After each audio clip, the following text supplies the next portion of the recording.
Assalamualaikum warahmatullahi wabarakatuh. Untuk mengawali kultum ini, marilah kita sejenak menyanjung puja dan puji syukur kehadiran Allah Subhanahu wa taala atas limpahan rahmatnya. Sholawat serta salam semoga tetap tercurahkan kepada junjungan Nabi besar Muhammad Shallallahu alaihi wasallam, karena beliaulah sebagai suri tauladan dalam hidup ini yang patut kita ikuti. Hadirin sekalian yang berbahagia, setiap manusia hidup di dunia ini pastilah memiliki godaan dan tantangan. Maka untuk menghadapi hal tersebut, hendaklah kita senantiasa memiliki amalan sebagai pegangan. Bumi yang kita tempati ini adalah planet yang selalu berputar. Ada siang dan ada malam. Roda kehidupan dunia juga tidak berhenti. Kadang naik, kadang turun, ada suka, ada duka. Ada senyum, ada tangis, kadangkala dipuji, tetapi pada suatu saat kita dicaci. Jangan harapkan ada kebaikan perjalanan hidup. Oleh sebab itu, agar tidak terombang-ambing dan tetap tegar dalam menghadapi segala kemungkinan tantangan hidup, maka kita harus memiliki pegangan dan amalan baik dalam hidup. Di dalam kita beramal soleh, penting kiranya untuk mengetahui bagaimana dan apa amalan-amalan yang bisa menyebabkan suatu amalan tersebut menjadi besar pahalanya di sisi Allah Subhanahu wa taala. Kalau kita lihat dan perhatikan, apabila seseorang pekerja kuli bangunan, ia bekerja dari jam 7 sore sampai jam 5 pagi. Ia mengangkat pasir, ia mengangkat batu bata, begitu capeknya. Tetapi gajinya sehari mungkin 70.000 sampai 100.000. Sedangkan si kontraktor yang hanya sebatas menyuruh, melarang, menganjurkan, tak banyak ia mengeluarkan tenaga, tetapi gajinya jauh lebih besar daripada itu. Hasilnya pun jauh lebih besar daripada pekerja itu. Apa yang membedakannya? Yang membedakan adalah ilmu. Maka dari itu, seorang yang beramal soleh pun demikian seharusnya. Ketika seorang beramal dengan tanpa ilmu, yang diinginkan adalah beramal tanpa berpikir bagaimana saya bisa mendapatkan pahala yang besar. Tapi orang yang berilmu, dia berpikir bagaimana saya bisa mendapatkan sebesar-besar pahala dengan amalan yang paling ringan. Lalu bagaimana cara agar kita bisa mendapatkan pahala besar dengan amalan yang ringan? Ikhlas.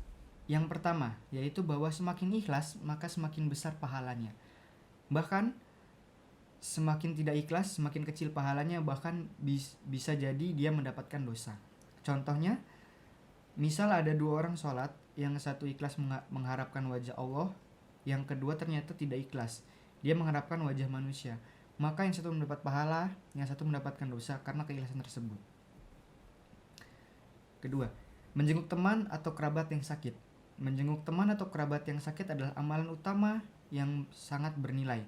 Walaupun kita datang tanpa membawa buah tangan apapun, tetapi kehadiran kita bagi yang sakit membangkitkan semangat baginya untuk sembuh. Dalam riwayat Jabir bin Abdullah, Rasulullah SAW berkata, barang siapa yang mengunjungi orang sakit, niscaya dia mendapatkan rahmat. Maka apabila dia duduk di sampingnya, dia tetap berada di dalam rahmat. Dan apabila dia keluar dari orang yang sakit, dia terus diraungi nikmat sampai dia kembali ke rumahnya. Di kitab Al-Ihrat Al-Faqih, Imam bin Taimiyah berkata,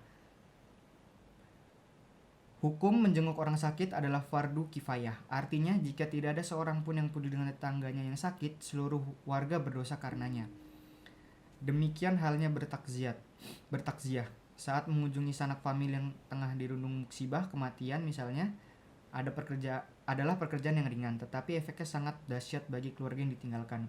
Sehingga dalam riwayat lain, Sallallahu alaihi wasallam menganjurkan untuk berkata, sesungguhnya Allah mengambil sebab dialah yang memberi.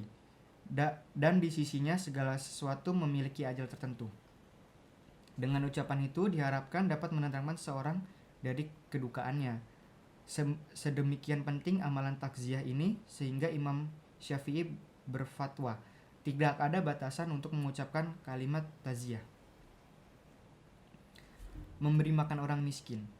Memberi makan orang miskin adalah amalan lainnya yang terlihat ringan. Sepiring nasi yang kita berikan pada seseorang yang tengah kelaparan sesungguhnya tidak sekedar mengenyangkan perutnya, namun menguatkan batin persaudaraan dengannya. Bahwa dia akan merasa ada orang lain yang peduli pada kesulitan hidup yang di tengah dihadapinya. Perjuangan orang-orang saleh yang memberi makan fakir miskin itu disinyalir Allah Subhanahu wa taala dalam firman-Nya. Sesungguhnya kami memberi makan kepadamu hanyalah untuk mengharapkan keridhaan Allah. Kami tidak menghendaki balasan darimu dan tidak pula ucapan terima kasih. Berpuasa Senin Kamis. Berpuasa sunnah Senin Kamis adalah ibadah yang sangat bermanfaat. Selain menyehatkan, ia merupakan amalan yang dianjurkan Rasulullah SAW.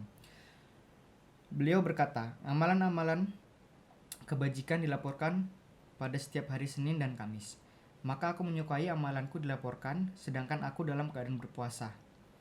Selain itu, kata Rasulullah, berpuasa menjauhkan kalian dari sikap ria. Mengajak orang untuk melakukan kebaikan. Mengajak orang lain untuk melakukan kebaikan dari Abdul Hurairah, An-Nabi SAW bersabda, barang siapa yang mengajak kepada kebaikan, maka dia mendapatkan pahala, sebagaimana pahala orang yang mengikutinya, tanpa mengurangi pahala mereka sedikit pun.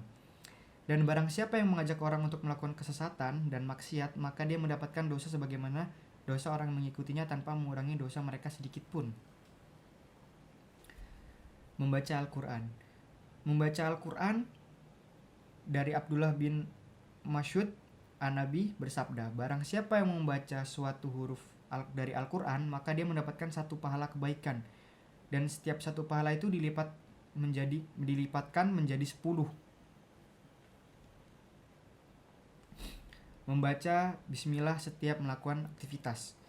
Mungkin sebagian orang terkadang lupa untuk membaca bismillah saat melakukan suatu pekerjaan, namun tanpa disadari, hal ini memiliki nilai ibadah yang amat luar biasa. Sebagaimana sabda Rasulullah SAW, setiap amalan yang terdapat kepentingan di dalamnya, jika tidak dimulai dengan menyebut nama Allah, maka terputus berkahnya. Demikian beberapa hal yang dapat saya sampaikan. Semoga apa yang disampaikan tadi dapat memberi manfaat dan kebaikan bagi kita semua. Tentunya kesempurnaan hanya milik Allah semata. Karena itu saya memohon maaf apabila ada kesalahan yang disengaja maupun tidak disengaja. Terima kasih. Wassalamualaikum warahmatullahi wabarakatuh.